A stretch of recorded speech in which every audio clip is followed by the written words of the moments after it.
ओम नमो भगवते वासुदेवाय। वासुदेवाय हरि वासुदेवाय। प्रिय भक्तों, आज सुनेंगे कार्तिक पूर्णिमा के दिन श्री सत्यनारायण भगवान की कथा और आरती। तो एक बार बोलिए प्रेम से विष्णु भगवान की जय, लक्ष्मी माता की जय। यह कथा सुनने से दुख शोक आदि को दूर करने वाला है, धन्य धान्य को बढ़ाने वाला, सौभाग्य तथा संतान को देने वाला है। प्रथम अध्याय। एक समय की बात है, नैशिरण्य तीर्थ में शौनकादि 88,000 ऋषियों ने श्री सूत जी से पूछा, हे प्रभु, इस कलयुग में वेद विद्या रहित मनुष्य को प्रभु भक्ति किस प्रकार मिल सकती है तथा उनका उद्धार कैसे होगा। इसलिए हे मुनि श्रेष्ठ, कोई ऐसा व्रत कहिए जिससे थोड़े समय में पुण्य प्राप्त होवे तथा मन वांछित फल मिले। ऐसा कथा सुनने की हमारी इच्छा है। सर्वशास्त्र ज्ञाता सूत जी बोले, हे वैष्णव, मैं पूज्य आप सबने सर्व प्राणियों के हित की बात पूछी है। अब मैं उस श्रेष्ठ व्रत को आप लोगों से कहूँगा जिस व्रत को नारद जी ने लक्ष्मी नारायण से पूछा था। एक समय योगी राज नारद जी दूसरे के हित की इच्छा से अनेक लोकों में घूमते हुए मृत्यु लोक में आ पहुँचे। वहाँ बहुत योनियों में जन्मे हुए प्रायः सभी मनुष्यों को अपने कर्मों के द्वारा अनेक दुखों से पीड़ित देखकर सोचा कि किस यत्न के कारण से निश्चय ही इनके दुख का नाश हो सकेगा।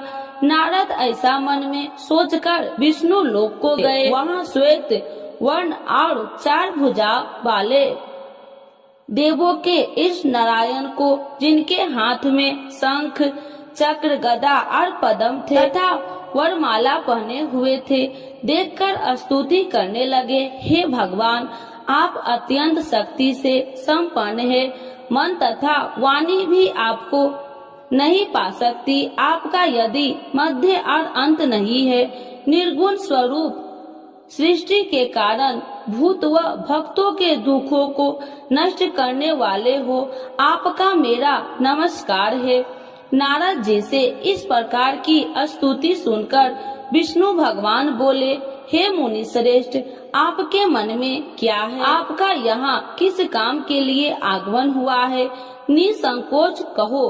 तब नारद मुनि बोले, मृत्यु लोक में सब मनुष्यों को अनेक योनियों में पैदा हुआ है। अपने कर्मों के द्वारा उनके प्रकार के दुखों से दुखित हो रहे हैं। हे नाथ, मुझ पर दया रखते हैं तो बतलाइए कि उन मनुष्यों के सब दुख थोड़े से प्रयत्न से ही कैसे दूर हो सकते हैं। श्री भगवान जी बोले, हे नारद, मनुष्य की भलाई के लिए तुमने बहुत अच्छी बात पूछी है। जिस व्रत के करने से मनुष्य मोह से छूट जाता है, मैं वह कहता हूँ, सुनो। बहुत पुण्य देने वाला है। स्वर्ग तथा मनुष्य लोक दोनों में दुर्लभ एक उत्तम व्रत है। आज मैं प्रेम वश होकर तुमसे कहता हूँ, सत्यनारायण का यह व्रत अच्छी तरह विधान पूर्वक करके मनुष्य तुरंत ही यहाँ सुख भोग कर मरने पर मोक्ष को प्राप्त होता है।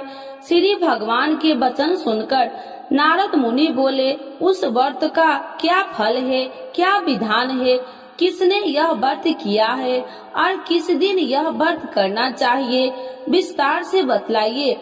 भगवान बोले, दुख शोक आदि को दूर करने वाला, धन्य धान्य को बढ़ाने वाला, सौभाग्य तथा संतान को देने वाला यह व्रत सब स्थान पर विजयी करने वाला है। भक्ति और श्रद्धा के साथ किसी भी दिन मनुष्य श्री सत्यनारायण भगवान के शाम के समय ब्राह्मणों और बांधवों के साथ धर्मपरायण होकर पूजा करे। भक्ति भाव से नवेद, केले का खम्भ, घी, दूध और गेहूं के चूर्ण सवाया लबे गेहूं के अभाव में साठी के चूर्ण, शक्कर तथा गुड़ ले आए और सब भक्षण योग पदार्थ जमा करके भगवान को अर्पण कर देवे तथा बंधुओं समेत ब्राह्मणों को भोजन करवावे। तत्पश्चात स्वयं भोजन करके नित्य गीत आदि का आचरण कर सत्यनारायण भगवान को स्मरण करते हुए समय व्यतीत करे। इस तरह व्रत करने पर मनुष्य की इच्छा निश्चय ही पूरी होती है। विशेषकर कली काल में भूमि पर यही मोक्ष का सरल उपाय है। इति श्री सत्यनारायण व्रत कथा प्रथम अध्याय संपूर्ण। तो एक बार बोलिए प्रेम से श्री सत्यनारायण भगवान की जय। द्वितीय अध्याय। सूत जी बोले, हे ऋषियों, जिन्होंने पहले समय में इस व्रत को किया है उनका वृत्तांत कहता हूँ, ध्यान से सुनो। सुंदर काशीपुरी नगरी में अति निर्धन ब्राह्मण रहता था। वह भूख और प्यास से बेचैन हुआ नित्य ही पृथ्वी पर घूमता था। ब्राह्मणों से प्रेम करने वाले भगवान ने ब्राह्मण को दुखी देखकर बूढ़े ब्राह्मण का रूप धरकर उसके पास जा आदर के साथ पूछा, हे गरीब, नित्य दुखी हुआ पृथ्वी पर क्यों घूमता है? हे श्रेष्ठ ब्राह्मण, यह सब मुझसे कहो, मैं सुनना चाहता हूँ। ब्राह्मण बोला, मैं बहुत निर्धन ब्राह्मण हूँ, भिक्षा के लिए पृथ्वी पर फिरता हूँ। हे भगवान, यदि आप इसका उपाय जानते हैं तो कृपा कर कहो। वृद्ध ब्राह्मण बोला कि सत्यनारायण भगवान मनोवांछित फल देने वाले हैं, इसीलिए हे ब्राह्मण, तू उनका पूजन कर, जिसके करने से मनुष्य सब दुखों से मुक्त होता है। ब्राह्मण को व्रत का सारा विधान बतलाकर बूढ़े ब्राह्मण का रूप धारण करने वाले सत्यनारायण भगवान अंतर ध्यान हो गए।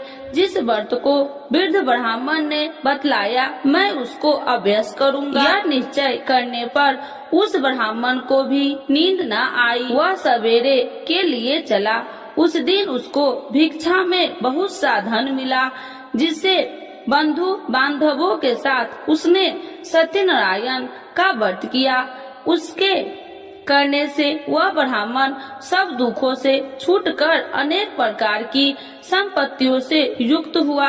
उस समय से वह ब्राह्मण हर मास व्रत करने लगा। इस तरह सत्यनारायण भगवान के व्रत को जो करेगा सब पापों से छूटकर मोक्ष को प्राप्त होगा। आगे जो पृथ्वी पर सत्यनारायण का व्रत करेगा वह मनुष्य सब दुखों से छूट जाएगा। इस तरह नारद जी ने सत्यनारायण का कहा हुआ यह व्रत तुमने कहा, हे वृष, अब मैं और क्या कहूँ? ऋषि बोले, हे मुनि श्रेष्ठ, संसार में इस ब्राह्मण से सुनकर किस किस ने इस व्रत को किया, हम सब वह सुनना चाहते हैं। इसके लिए हमारे मन में श्रद्धा है। सूत जी बोले, हे मुनियों, जिसने इस व्रत को किया है वह सब सुनो। एक समय वह ब्राह्मण धन और ऐश्वर्य के अनुसार बंधु बांधवों के साथ व्रत करने को तैयारी हुआ। उसी समय एक लकड़ी बेचने वाला बूढ़ा आदमी आया और बाहर लकड़ियों को रखकर ब्राह्मण के मकान में गया। प्यास से दुखी लकड़हारा उनको व्रत करते देखकर ब्राह्मण को नमस्कार करके पूछने लगा कि आप यह क्या कर रहे हैं और इसके करने से क्या फल मिलता है, कृपया करके मुझसे कहो।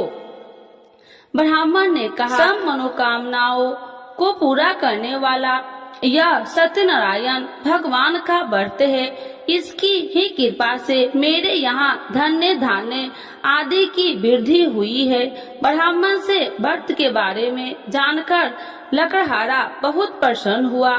चरणामृत ले और प्रसाद खाने के बाद अपने घर को आया। लकड़हारे ने मन में इस प्रकार का संकल्प किया कि आज ग्राम में लकड़ी बेचने से जो धन मिलेगा उसी से सत्यनारायण देव का उत्तम व्रत करूँगा। यह मन में विचार कर वह बूढ़ा लकड़हारा लकड़ियाँ अपने सिर पर रखकर जिस नगर में धनवान लोग रहते थे वह ऐसे ही सुंदर नगर में गया। उस दिन वहाँ पर बूढ़े को उन लकड़ियों का दाम पहले दिनों से 100 गुना मिला। तब वह बूढ़ा लकड़हारा दाम ले और अति प्रसन्न होकर पक्के केले की फली, शक्कर, घी, दूध, दही और गेहूं का चूर्ण इत्यादि सत्यनारायण भगवान के व्रत को कुल सामग्रियों को लेकर अपने घर गया। फिर उसने अपने भाइयों को बुलाकर विधि के साथ भगवान का पूजन और व्रत किया। उस व्रत के प्रभाव से बूढ़ा लकड़हारा धन धान्य आदि से युक्त हुआ और संसार के समस्त सुख भोगकर वैकुंठ को चल गया। इति श्री सत्यनारायण व्रत कथा 2य अध्याय संपूर्ण। तो एक बार बोलिए प्रेम से श्री सत्यनारायण भगवान की जय। 3य अध्याय। श्री सूत जी बोले, हे श्रेष्ठ मुनियों, अब मैं आगे की एक कथा कहता हूँ। प्राचीन काल में उल्कामुख नाम का एक महान ज्ञानी राजा था। वह जितेंद्रिय और सत्यव्रता था। प्रतिदिन मंदिरों में जाता तथा गरीबों को धन देकर उनके दुख दूर करता था। उसकी पत्नी कमल के समान सुंदर मुख वाली और सती साध्वी थी। एक दिन भद्रशिला नदी के तट पर वे दोनों विधि विधान से सहित श्री सत्यनारायण भगवान का व्रत कर रहे थे। उस समय वहाँ साधु नामक एक वैश्य आया। उसके पास व्यापार के लिए बहुत सा धन था। वह वैश्य नाम को नदी के किनारे पर ठहराकर राजा के पास आया। राजा को व्रत करते हुए देखकर उसने विनय पूर्वक पूछा, हे राजन, यह आप क्या कर रहे हैं? मेरी सुनने की इच्छा है, कृपया आप यह मुझे भी समझाइए। महाराज उल्कामुख ने कहा, हे साधु वैश्य, मैं अपने बंधु बांधवों के साथ पुत्र की प्राप्ति के लिए श्री सत्यनारायण भगवान का व्रत व पूजन कर रहा हूँ। राजा के वचन सुनकर साधु नामक वैश्य ने आदर से कहा, हे राजन, मुझे भी इसका संपूर्ण विधि विधान बतलाइए। मैं भी आपके कहे अनुसार इस व्रत को करूँगा। मेरी भी कोई संतान नहीं है। मुझे विश्वास है कि इस उत्तम व्रत को करने से अवश्य ही मुझे भी संतान होगी। राजा से व्रत के सब विधान सुन व्यापार से निवृत्त हो वह वैसे सुख पूर्वक अपने घर आया। उसने अपनी पत्नी को संतान देने वाले उस व्रत के विषय में सुनाया और प्रण किया कि जब मेरे संतान होगी तब मैं इस व्रत को करूँगा। वैश्य ने यह वचन अपनी पत्नी लीलावती से भी कहे। एक दिन उसकी पत्नी लीलावती श्री सत्यनारायण भगवान की कृपा से गर्भवती हो गई। 10वें महीने में उसने एक अति सुंदर कन्या को जन्म दिया। दिनों दिन वह कन्या इस तरह बढ़ने लगी जैसे शुक्ल पक्ष का चंद्रमा बढ़ता है। कन्या का नाम उन्होंने कलावती रखा। तब लीलावती ने मीठे शब्द में अपने पति को याद दिलाया कि आपने जो भगवान का व्रत करने का संकल्प किया था अब आप उसे पूरा कीजिए। साधु वैश्य ने कहा, हे प्रिय, मैं कलावती के विवाह पर इस व्रत को करूँगा। इस प्रकार अपनी पत्नी को विश्वास दे वह व्यापार करने विदेश चला गया। कलावती पितृगृह में वृद्धि को प्राप्त हो गई। लौटने पर साधु ने जब नगर में सखियों के साथ अपनी वयस्क होती हुई पुत्री को खेलते देखा तो उसने उसके विवाह की चिंता हुई। तब उसने एक दूत को बुलाकर कहा कि उसकी पुत्री के कोई सुंदर वर देखकर लाए। दूत साधु नामक वैश्य आज्ञा पाकर कंचन नगर पहुंचा और देखा भालकर वैश्य की कन्या के लिए एक शुंगे वनिक पुत्र ले आया। उस सुंदर लड़के के साथ साधु नामक वैश्य ने अपने बंधु बांधवों सहित प्रचित होकर अपनी पुत्री का विवाह कर दिया। दुर्भाग्य से वह विवाह के समय श्री सत्यनारायण भगवान का व्रत करना भूल गया। इस पर श्री सत्यनारायण अत्यंत क्रोधित हो गए। उन्होंने वैश्य को श्राप दिया कि तुम्हें दारुण दुख प्राप्त होगा, और फिर अपने कार्यों में कुशल हुआ वैश्य अपने दामाद सहित नाव पर डेरा लेकर व्यापार करने के लिए सागर के समीप स्थित रत्न सारनपुर नगर में गया। रत्न सारनपुर चंद्रकेतु नामक राजा राज करता था। दोनों ससुर जमाई चंद्रकेतु राजा के उस नगर में व्यापार करने लगे। एक दिन भगवान श्री सत्यनारायण की माया से प्रेरित एक चोर राजा चंद्रकेतु का धन चुराकर भाग रहा था। राजा के दूत को अपने पीछे तेजी से आते देखकर चोर ने घबराकर राजा को धन को वैश्य की नाव में चुपचाप रख दिया। वहाँ से ससुर जमाई ठहरे हुए थे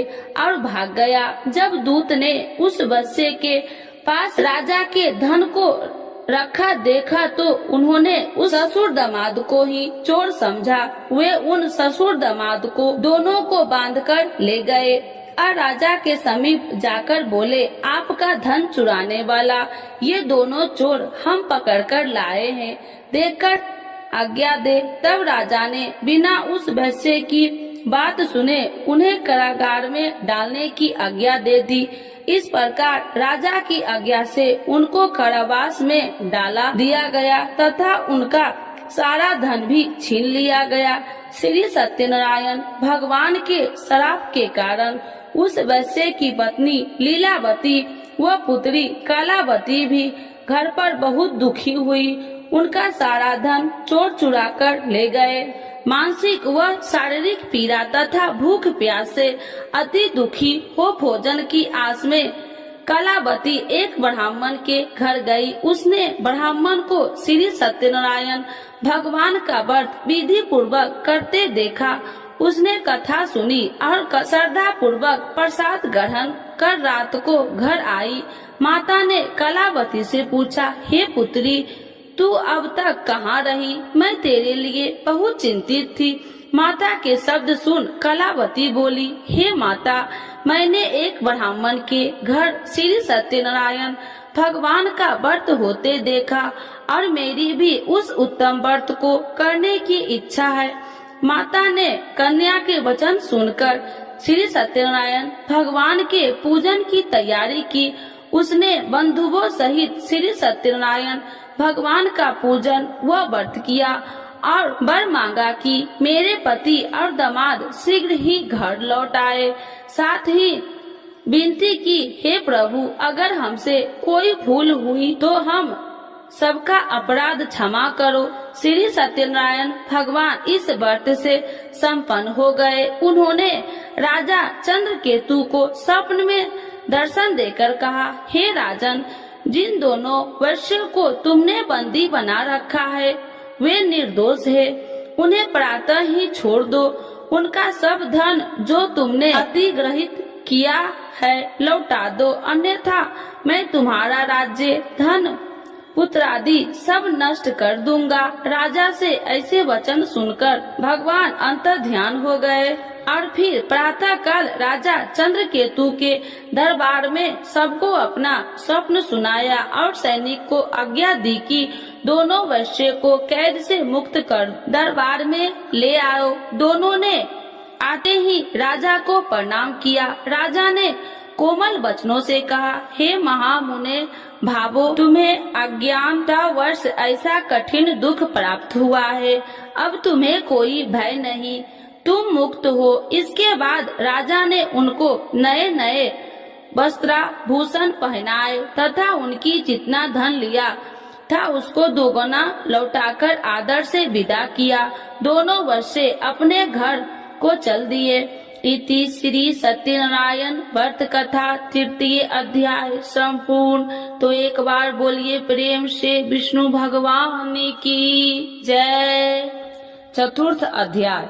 सूत जी ने आगे कहा, वैश्य ने यात्रा आरंभ कि और अपने नगर को चला। अनेक थोड़ी दूर आगे बढ़ने पर दंडी वेशधारी श्री सत्यनारायण भगवान ने उसकी परीक्षा लेने हेतु उससे पूछा, हे वैश्य, तेरी नाव में क्या है? अभिमान वणिक हंसता हुआ बोला, हे दंडी, आप क्यों पूछते हैं? क्या धन लेने की कामना है?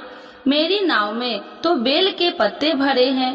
वैश्य ने ऐसे वचन सुनकर दंडी वेशधारी श्री सत्यनारायण भगवान बोले, तुम्हारा वचन सत्य हो। ऐसा कहकर वे वहाँ से चले गए और कुछ दूर जाकर समुद्र के तट पर बैठ गए। दंडी महाराज के जाने के पश्चात वैश्य ने नित्य क्रियाओं से निपुण होने के बाद नाव को ऊंची उठी देखकर अचंभा किया तथा नाव में बेल के पत्ते आदि देखकर मूर्छित हो जमीन पर गिर पड़ा। मूर्छित खुलने पर अति शोक करने लगा। अब उसके दामाद ने कहा, आप शोक न करे, यह दंडी महाराज का श्राप है, अतः हमें उनकी शरण में ही चलना चाहिए, वही हमारे दुखों का अंत करेंगे। दामाद के वचन सुनकर वह वैश्य दंडी भगवान के पास पहुंचा और अत्यंत भक्ति भाव से पश्चाताप करते हुए बोला, मैंने तो आपसे अत्यंत वचन कहे थे, उनके लिए मुझे क्षमा करे। ऐसा कहकर वह शोकातुर हो रोने लगा। तब दंडी भगवान बोले, हे वणिक पुत्र, मेरी आज्ञा से ही बार बार तुझे दुख कष्ट प्राप्त हुआ है, तू मेरी पूजा से विमुख हुआ है। तब उस वैश्य ने कहा, हे भगवान, आपकी माया को ब्रह्मा आदि देवता भी नहीं जान पाते, तब मैं मूर्ख भला कैसे जान सकता हूँ। आप प्रसन्न होइए, मैं अपनी क्षमता अनुसार आपकी पूजा करूँगा। मेरी रक्षा कीजिए और मेरी नौका को पहले के समान धन से परिपूर्ण कर दीजिए। उसके भक्ति से परिपूर्ण वचन सुनकर श्री सत्यनारायण भगवान प्रसन्न हो गए और उसकी इच्छा अनुसार वर देकर अंतर्ध्यान हो गए। तब ससुर व दामाद दोनों ने नाव पर आकर देखा कि नाव धन से परिपूर्ण है। फिर वह विधि विधान से भगवान सत्यनारायण का पूजन कर साथियों सहित अपने नगर को चला। तब वह अपने नगर के निकट पहुंचा। तब उसने एक दूत को अपने घर भेजा। दूत ने साधु नामक वैश्य के घर जाकर उसकी पत्नी को नमस्कार किया और कहा, आपके पति अपने जमाता सहित इस नगर में समीप आ गए हैं। लीलावती और उसकी कन्या कलावती इस समय भगवान का पूजन कर रही थी। दूत का वचन सुनकर साधु की पत्नी ने बड़े हर्ष के साथ सत्यनारायण भगवान का पूजन पूर्ण किया और अपनी पुत्री से कहा, मैं अपने पति के दर्शन को जाती हूँ, तू पूजन पूर्ण कर शीघ्र आ जाना। परंतु कलावती पूजन एवं प्रसाद छोड़कर अपने पति के दर्शन के लिए चली गई। पूजन एवं प्रसाद की अवज्ञा के कारण भगवान सत्यनारायण ने रुष्ट हो उसके पति को नाव सहित पानी में डुबो दिया। कलावती अपने पति को न पाकर रोती हुई जमीन पर गिर पड़ी। नौका को डूबा हुआ तथा कन्या को रोती हुई देख साधु नामक वैश्य द्रवित होकर बोला, हे प्रभु, मुझसे या मेरे परिवार से अज्ञानतावश जो अपराध हुआ है उसे क्षमा करे। उसके ऐसे वचन सुनकर सत्यदेव भगवान प्रसन्न हो गए। आकाशवाणी हुई, हे वैश्य, तेरी पुत्री तेरा प्रसाद छोड़कर आई है, इसीलिए इसका पति अदृश्य हुआ है। यदि वह घर जाकर प्रसाद ग्रहण कर लौटे तो इसे इसका पति अवश्य मिलेगा। आकाशवाणी सुनकर कलावती ने घर पहुंचकर प्रसाद ग्रहण किया और फिर आकर अपने पति को पूर्व रूप में पाकर वह अति प्रसन्न हुई तथा उसने अपने पति के दर्शन किए तत्पश्चात साधु वैश्य ने वही बंधु बांधवों सहित सत्यदेव का विधि पूर्वक पूजन किया। वह इस लोक के सभी प्रकार के सुख भोग कर अंत में मोक्ष को प्राप्त हुआ। इति श्री सत्यनारायण व्रत कथा चतुर्थ अध्याय संपूर्ण। एक बार बोलिए प्रेम से श्री सत्यनारायण भगवान की जय। पंचम अध्याय। श्री सूत जी बोले, हे ऋषिगण, मैं एक और कथा कहता हूँ, आप सभी ध्यान से सुनो। सदा प्रजा के लिए चिंतित तुंगध्वज नाम का एक राजा था। उसने भगवान सत्यनारायण का प्रसाद त्याग कर बहुत कष्ट पाया। एक समय राजा वन में अन्य पशुओं को मारकर बर के वृक्ष के नीचे आया। वहाँ उसने ग्वालों को भक्ति भाव से बंधु बांधवों सहित श्री सत्यनारायण जी की पूजन करते देखा, परंतु राजा देखकर भी अभिमान के कारण न तो वहाँ गया और न ही सत्यदेव भगवान को नमस्कार ही किया। जब ग्वालों ने भगवान का प्रसाद उसके सामने रखा तो वह प्रसाद छोड़कर अपने नगर को चला गया। नगर में पहुंचकर उसने देखा कि उसका सारा राज्य नष्ट हो गया। वह समझ गया कि यह सब भगवान सत्यदेव ने रुष्ट होकर किया है।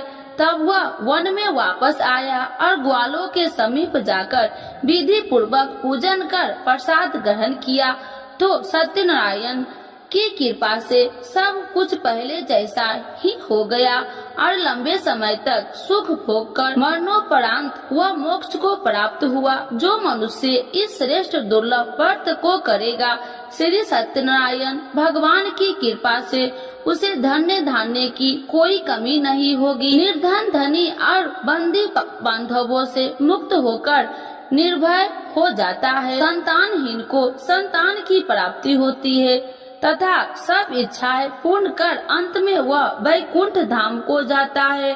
अब उनके बारे में भी जानिए जिन्होंने पहले इस व्रत को किया है। अब उनके दूसरे जन्म की कथा भी सुनिए। सतानंद नामक वृद्ध ब्राह्मण ने सुदामा के रूप में जन्म लेकर श्री कृष्ण की भक्ति एवं सेवा कर वैकुंठ प्राप्त किया। उल्का मुख नामक महाराज राजा दशरथ बने और श्री रघुनाथ का पूजन कर मोक्ष को प्राप्त हुए।